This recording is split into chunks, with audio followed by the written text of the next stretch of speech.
They just had a press conference with Carmelo Anthony's family and his lawyer, and apparently Austin Metcalf's dad showed up and was removed by police.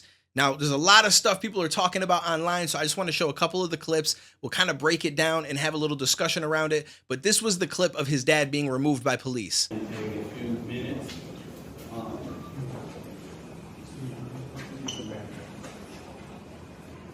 Testing 1, 2, 3, testing 1, 2, 3. Now, I'm going to be completely honest with you. I don't necessarily remember what his dad looks like. I assume it's the guy with the sling on, but I'm not completely sure. I just know that this clip was shared on so many different accounts as the police showing up to remove their father. Now, I don't know if new information came out, but initially the father was one of the only people that was saying, I already forgive Carmelo Anthony for what happened. And I felt like that was a really big move to do. And some people even made fun of him for it, but it's like sometimes having that grudge is really unhealthy for you. And so I thought that it was good that the father was able to get over that hurdle early on. And I don't know that he would have been any trouble if they let him come to this press conference. But I also don't know if more shit has happened since then that I'm not aware of.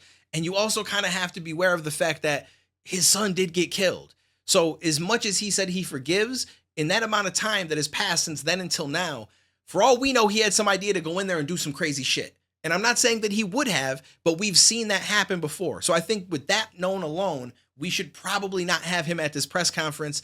It's just not the safest thing, and I don't know that it's a good idea. And so I don't really have a problem with them removing him. I do think that it's unfortunate, though, that his child was killed, and then he shows up here and the police have to remove him. And I don't know. It's just one of those things where it's kind of weird, but I also understand it, if that makes sense. Regardless, the lawyer did speak on it. And all I'm going to say, so it don't be asked later, is that was disrespectful and just shows you all the character who is not invited. He knows that it's inappropriate to be near this family, but he did it. And so I say to people, actions speak louder than words. Okay? What he has failed into is the political operatives that want to make this thing a political thing of hate, yet bigotry, and yet racism. We have conservative operatives that have been posting nonstop. Now, I have no idea who this lawyer is, but I don't agree with what he said in the beginning. And there's another clip where he says that he's disrespecting Austin Metcalf's name by showing up here when he's uninvited. And I think that that is just such a low blow that doesn't need to be mentioned. It just makes no sense. He's not disrespecting his son's name. I don't know what the whole situation was. I don't know if words were exchanged. So as far as I know, he just showed up. And I don't know the reason why. So I do think that it was right to have him removed and probably not have him be a part of it and maybe explain it in a nice way. And if he doesn't want to leave, then I guess that changes things. But I just don't think that it was necessary to say all of that, because you're just fueling more tension in this thing that is already causing like a low-key online race war. And it's just unnecessary. Now, as far as people turning it into a political thing, I think that is 100% true. Because when I go on Twitter, sometimes people will just post the dumbest shit. Like I've seen somebody, like, let's just say they complain about a bar of soap and not liking it. Somebody will then go in the comments and be like, yeah, you got to be a liberal. Like, bro, what? Like, you are literally attaching politics to something that has nothing to do with politics. And I see this all the time anymore. And this all started, and I'm not saying that it's Trump's fault, but ever since he started running for president back in 2016, it's become this weird thing where people turn everything political, left and right, no matter what it is. Like, I could tell you that I don't want to go outside because it's raining out, and someone will tell me that it's a liberal thing or a conservative thing. And I'm just like, what does that have to do with anything? Like, you are literally just, your mind is so set on this political stuff and that it's become your personality. So now everything you look at for some reason is a left or right political topic. And it's absolutely ridiculous. Like, I don't think that this should have to be turned into a political race thing. It's just one kid stabbed another kid. I don't think it should have happened. Texas has self-defense laws. The justice system will step in. They'll have a trial. They'll determine if it was self-defense or if it wasn't. He'll be convicted or he'll be let go. That's it. End of story. That's over. Like, I don't know why it has to become this big political thing, because it's just not necessary. You want to know what's happening right now as you watch this video? Someone somewhere is probably dying. Whether it's to murder, an accident, vehicular manslaughter, something is happening. and then someone's going to get arrested and they're going to go to trial or they're going to do a plea deal or what, right? And none of us are going to talk about it. But for some reason, every once in a while, we pick up on one thing and we hone in because we're so bored that we now have to make this a big deal. And now, because everybody makes everything political, it's inevitably going to become political. And as far as my comment about the president and stuff, trust me, I ain't like Sleepy Joe either. So I'm not sitting here saying that, oh, we would have been better. I'm not saying that at all. Trust me, that is not the case. I'm not a Kamala fan either, but I'm just saying that ever since 2016, it's become this more convoluted thing. As much as I think that there are some good things Trump has done, I think that his ability to engage people in the way that he does, which is impressive, has also turned people into these ultra political minded people who are just turning everything into politics and making everything left and right. Bro, it's the wildest shit. The internet is such a wild ride that I go to bed every night and I'm just like, yo, today was crazy. The shit that I saw on Twitter today was crazy. Anyways, the mother also spoke out and she spoke for a little while. It's like a 2-3 minute video, but I want you guys to see it and then we'll kind of talk about it afterwards. In wake of this tragic incident, our family has been under attack. Whatever you think what happened between Karmelo and the Metcalf boys, my 3 younger children, my husband, and I didn't do anything to deserve to be threatened, harassed, and lied about. The lies and false accusations that have been said about us, especially over the past week, has been overwhelming. The lies and their amplification put my family in danger, as well as everyone in our community, everyone involved in the investigation, from the police, the attorneys, and the court staff. Our address and my husband's previous employer's address has been put on all social media platforms. My husband had to take a leave of absence because he's afraid what may happen to our family. His mental health is deteriorating day by day. We have endured death threats.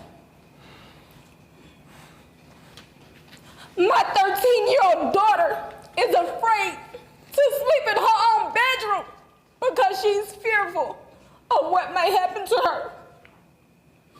And let me be clear, the claims that were used about the public donation to buy a home or anything else are completely false. We have not received a single dime from the Give, Send, Go fundraiser. And the co-founder has stated that clearly. In the reality, we were just notified yesterday that we could begin to withdraw funds. And it still takes several days to receive those funds once a request is made. I don't know why we are being targeted and discriminated against before a fair trial.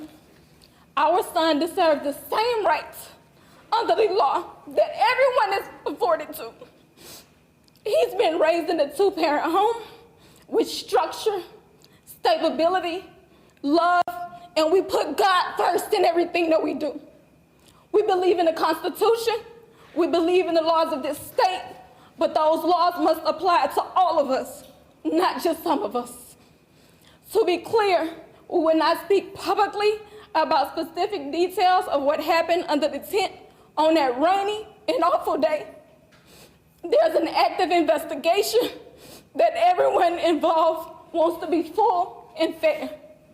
We believe in legal process, and that is where the truth will come out. To the family who experienced the loss, my heart truly goes out to you. To those who have supported my family, thank you from the bottom of our hearts.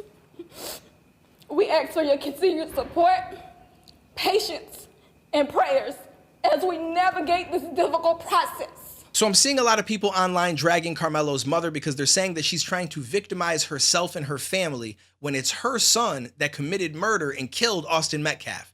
I totally understand where you're coming from, but I don't completely get it if I'm being honest with you. Because as a parent, I feel like that's what you're supposed to do.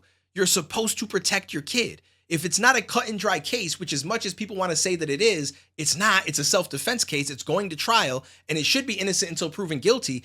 That's how you're going to look at it as a parent. You're going to push for innocence. You're going to try to protect your kid. You're going to look at all the facts. And of course, you're going to go towards the ones that prove that they might be innocent, because that's what you should do as a parent. The same as Austin Metcalf's parents should go towards the shit that proves that he's guilty, and they should hope for that because they obviously want to see somebody held accountable for what happened to their kid, right? Like, that's just what parents do. It's neither of their job to decide who's innocent and who's guilty. Now, does that mean that his mother is happy that he brought a knife to school? Of course not. I'm sure that if she could sit down with him in hindsight, she would probably make sure that that never happened and that she does not agree with that. But it's already said and done. So now all you can do is sit down with your child and try to protect them from losing the rest of their life. And I feel like she is totally okay for doing that. I don't understand why anybody would expect different. If you got in trouble, I would expect your mother to back you up. That's what a parent does. And I feel like if you're sitting here as a parent and you're like, nah, I would abandon my kid. If my kid did that, you could throw him in jail. I think you're a horrible parent then, because your job is to protect them. And so you should be trying everything you can to push the innocents to get them out of that situation. And then you can sit them down and try to teach them some things and say, hey, like, I thought we taught you better. Hey, you should not go about it doing this or that. Like, let me show you how to live life. You know what I'm saying? And it doesn't mean that his parents didn't raise him right. Sometimes you just get caught up in the wrong crowd. Sometimes you just make bad decisions. Sometimes you watching certain shit online, although I don't believe that that necessarily makes somebody a killer or otherwise. I do think that it can influence you at times.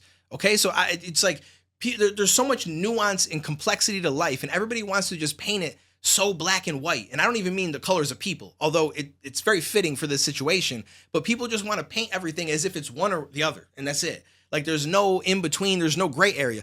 Life is a gray area. Sorry to break it to you. There's a lot of shit that goes on. Everything cannot always be attached to one other thing. And it's like, well, that's the reason why his parents just didn't raise him right. That's why he brought a knife to school. They probably encouraged this behavior. Like, that's the dumbest thing in the world. You don't know his parents. You don't know him. I don't know him.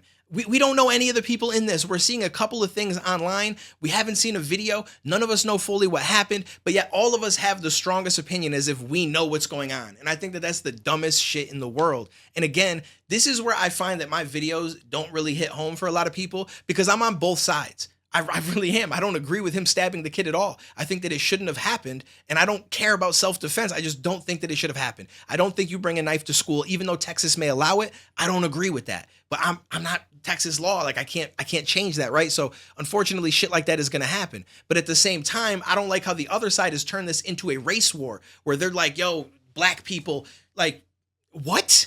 It just makes no sense whatsoever. I'm black. I've never done anything like that in my life. All the black people that I've ever known, some of the nicest people ever. Like, it's like people just, per capita, I just don't like it. People are finding a reason to fuel their hatred that they already had. If it was the other way around, the people that are making it a race thing are still going to make it a race thing. They're going to say, well, he probably deserved it. He's black. Like, it doesn't change anything. So I like to believe that there's some of us that are like-minded individuals that like to sit in the middle and see things play out and look at all the facts from both sides instead of just picking a side and going to war over it. But because I make videos where I don't just pick a side and I try to look at things logically and give my opinion on it, where it kind of looks like I'm on both sides at times, I get both sides to hate me. And it's crazy. So I just keep hoping that I make these videos and I will start to attract in an audience that is actually level-headed, that thinks logically, that doesn't care the color of anybody's skin, that doesn't care who did what. We're going to look at it for the facts that it is. I don't care if you're male, female, black, white, Asian, whatever. I'm going to tell you how I genuinely feel and what I think you should or shouldn't do. And it doesn't always mean that I'm right, but I'm going to stand on that and every logical thing that I can pull from the situation, instead of just saying it's this or it's that. It's political, it's the left, it's the right. It's like, it's stupid. That's what, it's stupidity. You're dumb. You're so stupid that you're ruining the world for everybody else. This turned into a whole different video. All I'm saying is, just let the shit play out, man. Just let it play out. We can talk about stuff as it comes out. That's why I made this video. But we don't have to make it this war between people. And inevitably, I'm going to have a comment down below. You dumb N-word. Well, it's the N-words. Da-da-da. I already know that. And then there's going to be some people that are going to say the opposite. Well, there's these white people. I don't like either of you. I don't like either side. The people that are hating on white people or the people that are hating on black people, you're all stupid. Okay? That's all. Please, just go find something to do with your life. Get a hobby. You know what I'm saying? Play board games. Get a console. Do something.